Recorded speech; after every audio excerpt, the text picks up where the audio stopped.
Jordan Moore, Sean Cody, Cody Kessler, and Kamari Ramsey joins us now. Redshirt sophomore safety, as we said, been a huge part of this defensive turnaround. We just had one of your coaches on in Matt Entz. He didn't seem overly thrilled with the results against Notre Dame. From a player's side, what was the challenge defensively going up against the Irish? Yeah, I'd probably say the running game. We knew that they had a good running attack as far as the running back. We knew he could. He was very explosive, ran very hard too. Even the backup was pretty good too. But the quarterback, he brought a different element to the game as far as missing.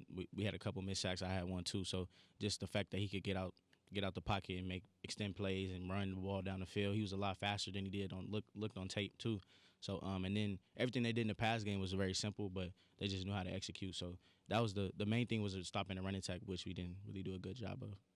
Yeah, it wasn't all perfect on Saturday, but in the fourth quarter, when you guys needed some stops, it seemed like the defense came together. What was the message there on the sideline and getting out there and knowing you guys had to make some plays to keep that game going? Honestly, just make plays and just tackle. I mean, as far as like the explosive plays, kind of came down to us just tackling in open space. And in that fourth quarter, we started to just make the open field tackles, and then we just kept them behind the sticks a little bit. We didn't. In the first half, we were kind of in those second and two, second and threes. But in that fourth quarter, we started getting into second and long, so then that kind of played in our favor. So if we could have did that earlier in the game, probably would have put us in a better situation. I love the physicality that you played with all season long. Who did you like watching growing up when you were playing safety or playing defense when you were in high school, maybe a little bit younger, that you tried to incorporate a little bit into your game? Or maybe today's game, who do you watch at the next level that you like, the style, the way they play? I've been watching Derwin James since he was at Florida State. My favorite number is 3, so he always wore it. So that's been somebody that I kind of like been watching.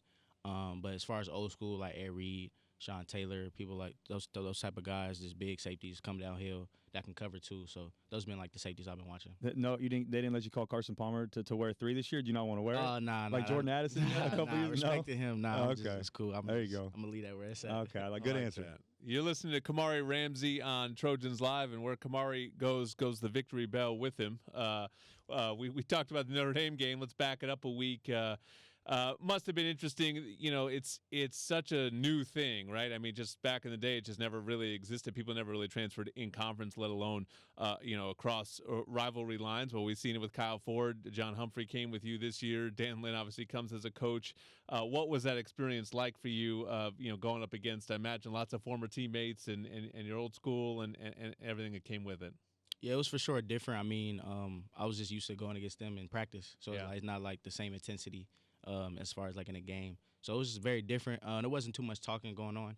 I expected more trash talk, but it was more so just business. Just we lined up on Saturday, let's play. So. Are you a guy that likes to talk during the game? I feel like I haven't seen you talk a ton this year. Nah, honestly, I'm not really a talker. I'm more focused on the game plan and what we got to do. But if someone's talking, and sometimes you get caught up in the game a little bit, so I'm gonna talk here and there, but not too much. Not too much.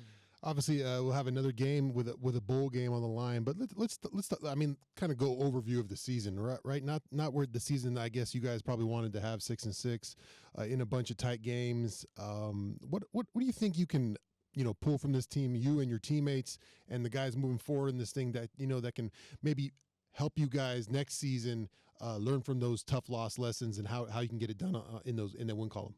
Yeah, for sure. I would say, I mean, I don't believe in moral victories, but just looking at the games that we did lose, besides the Notre Dame game where they were all like one-score games, so just taking that as far as like in-the-game situations, different situations that we could have came out on top of, just tackling, fourth down stops, key fourth down stops, or even fourth down conversions on offense, little things like that, and even special teams.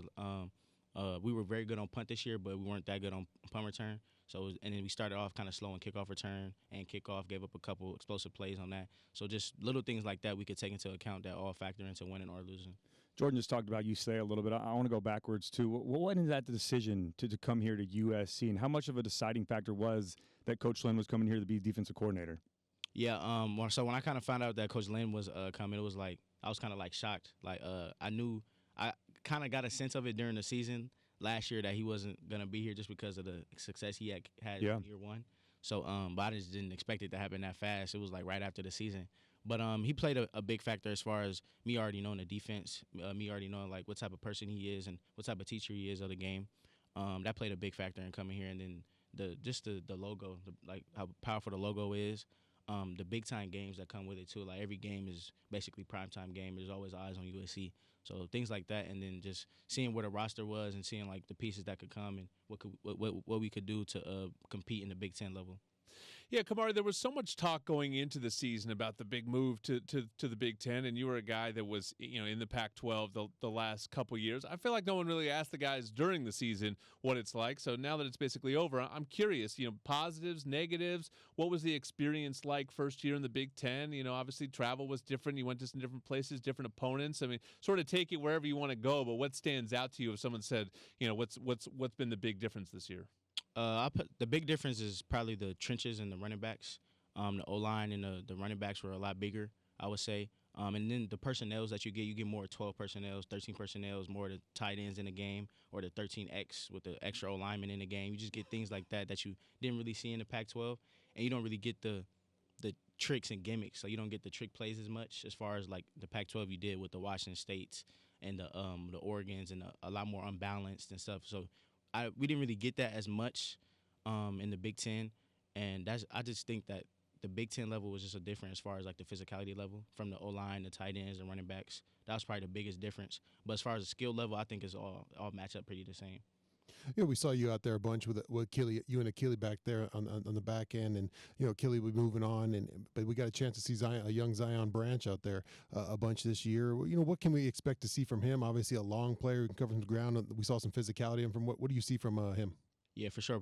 Zion's is a great player. He's like more of like the prototypical. If you could build a safety, he has the size, the speed, the range, physical ability. So he's gonna be a great player. He's a very smart player.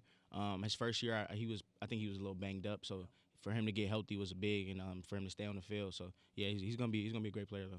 Obviously a tough loss on Saturday, but still one more game to go this year. What's your message to the team as a leader, to the locker room? Getting ready to play one more, especially for the seniors on this football team. Yeah, just send the seniors out the right way. I mean, you don't want to end on a loss. This the seniors' last opportunity to get some good film, win another game. So just send them out the right way and keep fighting. We got one game left, so just don't give up. Big first season at USC for Kamari Ramsey. Great to have you on the show. Want the inside scoop on this game and all things Trojans? Be sure to sign up for the 3 Torches presented by Smart & Final. It's a free newsletter that'll hit your email inbox 3 times a week with game info, player insights, and more. Go to usctrojans.com/3torches and sign up. USC women's volleyball knows its postseason destination. We will talk to 2 of its stars next on Trojans Live.